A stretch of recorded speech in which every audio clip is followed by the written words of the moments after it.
اس کے پروگرام کا ایک حصہ تو وہ ہے جسے ہم عالم امر کہتے ہیں، ہمارے ذہن کی دسترس سے باہر، جہاں قانون بنتا ہے۔ عالم خلق وہ جہاں وہ قانون نافذ ہوتا ہے، عمل میں آتا ہے محسوس پیکروں میں۔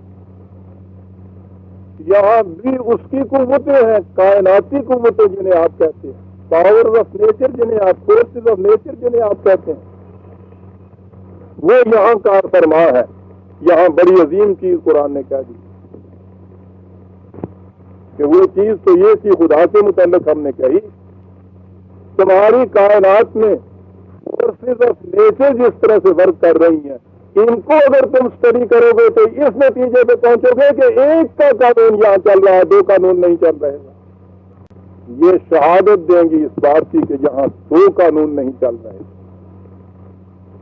ملائکہ کی شہادت عزیزان مان، ہم نے تو فرشتے ترجمہ کیا، بات بڑھ گئی کہ جی دینے ہوں گے اتنے گواہی انسانوں کی پتہ ہے گا، یہ تو ان کیمرہ ہو رہا ہے نا، کچھ باہر والوں کو پتہ ہی نہیں چلتا، چل دیا آگے ہم، آسانیاں بڑی ہیں اس میں۔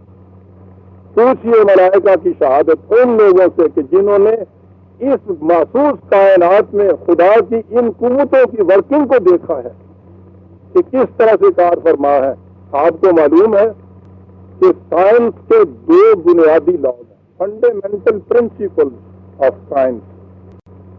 سائنس کے معنی ہے اس محسوس کائنات میں جس طرح سے خدا کا قانون کام کر رہا ہے اس کا مطالعہ، مشاہدہ، تجربہ، اسے سائنس کہتے ہیں۔ اس کی برانچز کوئی بھی ہوں، یہ لوگ جنہوں نے اس کا مطالعہ اور مشاہدہ کیا ہے، ڈسکور کیا ہے کائنات کے اندر جس طرح سرگرم عمل ہے اس کا قانون، انہوں نے دو بنیادی قانون قائم کیے ہیں۔ سائنس، انہی کے اوپر ساری عمارتیں اٹھتی ہیں، مختلف برانچز آف سائنس۔ ایک لا یہ ہے، law of cause and effect, کہ یہاں کوئی کام، کوئی نتیجہ انالٹپ یوں ہی نہیں وجود میں آ جاتا۔ جو کچھ نتیجہ مرتب ہوتا ہے پیچھے اس کا ایک سبب ہوتا ہے، ایک کاز ہوتا ہے، اس کاز کا نتیجہ ایفیکٹ میں آتا ہے۔ یہ ایک فنڈامنٹل لا اس کائنات۔ اور دوسرا لا ہے law of uniformity of nature, fundamental law science کا، وحدت، قانون وحدت، وحدت قانون کائنات، یوں کہ یہ ترجمہ اس کا۔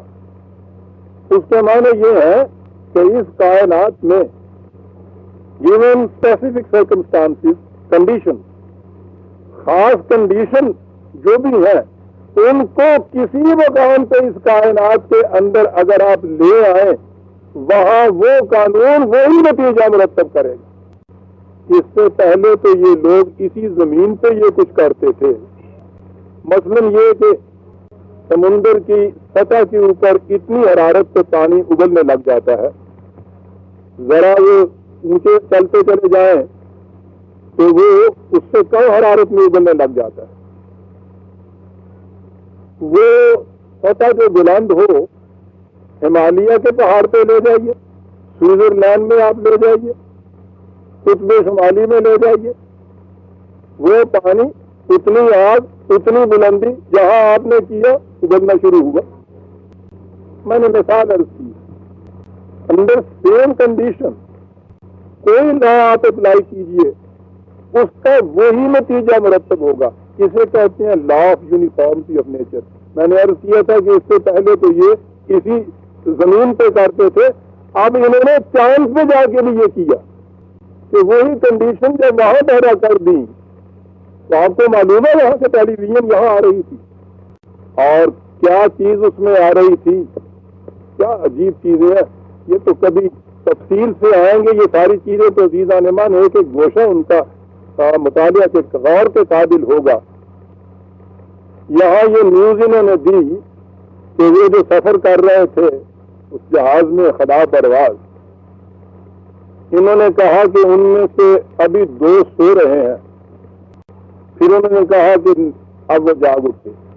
ان سے یہاں پوچھا کہ تمہیں یہ اتنے کروڑوں لاکھوں میل کے فاصلے سے یہاں تم نے کیسے معلوم کیا؟ ان کی ڈائری میں یہ تھا کہ اتنے وقت تک وہ سو رہے تھے، اتنے وقت۔ انہوں نے کہا سوئے ہوئے آدمی کی دل کی حرکت اور اس کی آواز جاگنے والے آدمی سے ذرا مختلف ہوتی ہے۔ ہمارے یہاں ان کے دل کی حرکت ریکارڈ ہو رہی تھی، ہم اس سے یہاں یہ بتا رہے تھے کہ اب وہ سو رہے ہیں، اب وہ جاگ رہے ہیں۔ تو کہنے لگے ہم سے لاکھوں میل دور ہونے کے باوجود بھی وہ ہماری نگاہ سے پوشیدہ نہیں ہو سکتے، چور کہیں کے۔ سو کے بتاؤ، ہم تمہیں بتائیں گے کہ تم سوئے ہوئے تھے۔ یہ کیا ہے؟ سوئے ہوئے کہ دل کی دھڑکن ایسی ہوتی ہے۔ اس سے پیشتر تو یہ زمین پہ سونے والے جو تھے انہی سے انہوں نے ریکارڈ کیا تھا نا۔ یہ law of uniformity of nature, زمین سے لاکھوں میل دور فاصلے کے اوپر، کیونکہ انہوں نے اپنے جہاز کے اندر کنڈیشن وہی رکھی ہوئی تھی جو زمین پہ تھی، وہاں بھی سونے والے اور جاگنے والے کی دل کی دھڑکن جو ہے وہ وہی ہے جو اس زمین کے اوپر دھڑکن ہوتی ہے۔ کتنی عظیم وہ قوت ہے جو ان قوانین کو اس طرح سے جکڑے ہوئے ہے، کتنی عظیم اس کی قوت جو ہے، ملائکہ ہے، آج جسے قرآن کہتا ہے جو کنٹرول میں رکھے ہوئے ہیں اس چیز کو کہ سونے والے کی حرکت یہ ہونی چاہیے، جاگنے والے کے دل کی حرکت یہ ہونی چاہیے۔ اور اس نے کہا یہ ہے کہ اگر تم ان فورسز آف نیچر کا مطالعہ کرو بغور تو یہ شہادت دے گی اس چیز کی کہ انہ لا الہ الا ہو۔